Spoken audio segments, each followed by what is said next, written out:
Hey guys, welcome back. In this lecture, we're gonna be talking about observer design pattern as the reactive APIs follows this pattern. So let's start. By the name observer, what is the first thing comes up in your mind? Observer is someone who watches or notices something.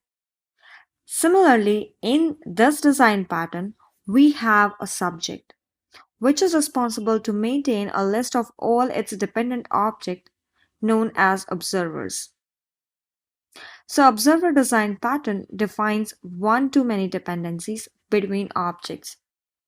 When one object changes its state, all of its dependent objects get notified or updated automatically. Like here we have a subject which has a state, and whenever any modification happen in the state, subject will notify all its observers which are registered in the subject. And once observers gets notified by subject, now observers are ready to get the same update implemented in them. Now let's have a look towards a real-time example to explore it more. Let's say we have a book application named Library where user can register and log in. He can read, download and purchase books via this application online. So this is the use of this application. And on the other side, you can see Bob, Rob, and Rooney. They all want to buy a book from this application. So they logged into the application and searched for that book. But unfortunately, that book is not available or in sold out state. So they all take the notify check, means please notify when book becomes available. So after 4-5 working days, books are again back in stock. So the state of book changes from sold out to available state. Then the application notifies all of its registered user for that book. Now they will be able to purchase the book. So this is one of the example for the observer pattern. Let's have a look how interfaces and classes are arranged in this pattern. So this is the UML class diagram for observer design pattern. In this, we are having two most important things. One is the subject and another is observer. Subject is an interface containing three methods: register observer, remove observer, and the third one is notify observer. Other objects use this interface to register themselves as observer and can also remove themselves from being noticed or observed. Each subject can have one or more observers. So this is observer design pattern in reactive API, or let's say in RxJava. The subject is called observable and observer is an observer. So see here, concrete subject implements notify observer method, which is used to update current observer when its state changes. An observer interface is an updating interface for objects that should be notified of any change in subject, or in case of RxJava, in observable. So all observers need to implement observer interface. This interface has a method update, which gets called when subject's state changes. And in RxJava, the observable emits events or data. Whenever observable is ready to emit the data or emits the data, the observer gets the data. So this is how RxJava is using this pattern. See here, concrete observers maintains a reference to a concrete subject object and implements the observer interface. Each observer registers with a concrete subject to receive the updates. So this is how they are arranged. Now let's discuss the sequence diagram, how they interact at runtime. So here we are having observer 1, observer 2 objects and a subject. So first observer 1 and observer 2 objects call register observer on subject to register themselves so that they get notified whenever there is any change in subject. So now subject will be able to send notification to the registered observer when any state change happen. So if any external object changes the state of subject by calling the setState method and the state of subject changes, subject calls notify on itself, then notify calls update on registered observer 1 and observer 2 objects.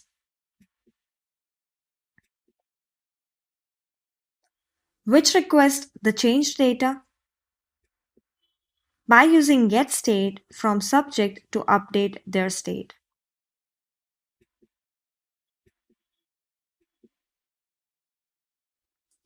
Now let's see the same with a code example. So let's move to the IDE. So see here, this is the observer design pattern class, which we are going to use as the driver class. Other than this class, we are having 4 classes. First is the subject library. This is the subject or the observable in case of RxJava. It's having 3 methods: subscribe observer, unsubscribe observer, and notify observer. First method, to subscribe to this subject library by the observer. Second method, to unsubscribe the observer to this library. And third one is notify observer, to notify about any change happening to the observer. Then we have the concrete implementation of the subject library. Here we are having 6 fields.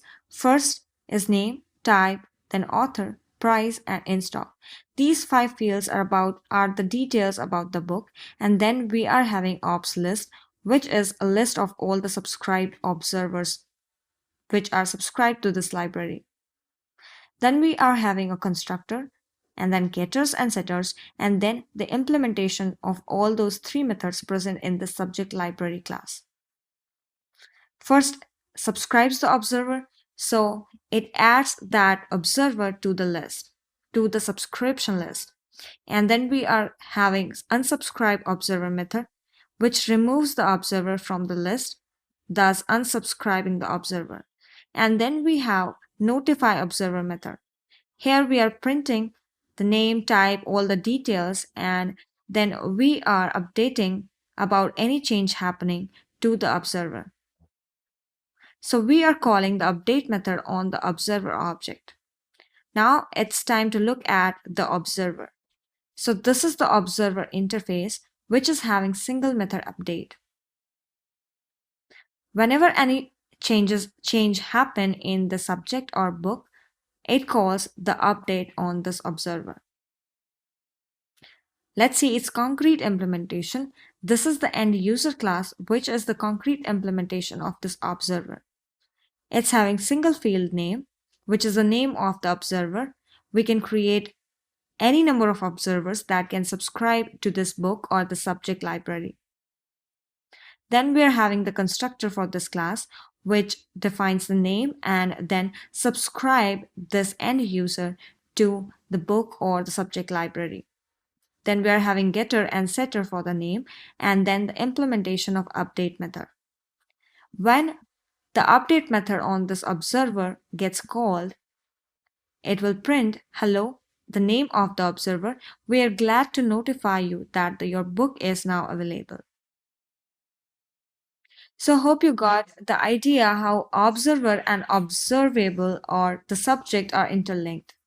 Now it's time to come to this observer design pattern class, and let's have it all together here. So first we will create an object of the subject, which is the book class, the concrete book class. So let's create a book object, book, new book, and let's pass the required details here. Let's say the name of the book is Goosebumps.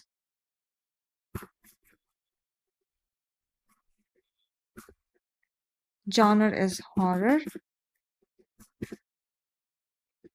And let's say XYZ. Price 200. And its status or state is sold out. So we have created the subject. Now we need some observers that will subscribe for this book to the subject library or to this book. So let's create some of the observers. We have the concrete class end user for that. So end user, user1, this is new end user. And the name of the user is Bob. And subject here we have is book. And let's create one more user, user2. This is Rob. So we have created the observers and the observable, or you can say the subject.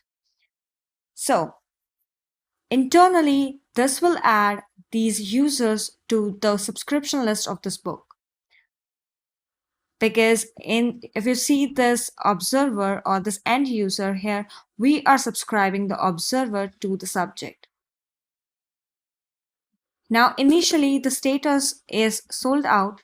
So if I print sys out book dot get in stock and run this, you'll see that it is in sold out state. And now let's change the status of this book from sold out to in stock. So book dot set in stock, and let's say in stock. And now let's run this program and see what we get. So we get availability changed from sold out to back in stock. Book name Goosebumps, book details, author XYZ is now in stock, so please notify all users. Then it internally called the note update method on the observers. So it printed, hello Bob, we are glad to notify you that your book is now in stock. And similarly for Rob. So this is how observer design pattern works. And this is the main concept behind the design of RxJava. Hope this design pattern or this explanation would help you to understand RxJava design in no time or in very less time. So this was all about this lecture. See you in the next one.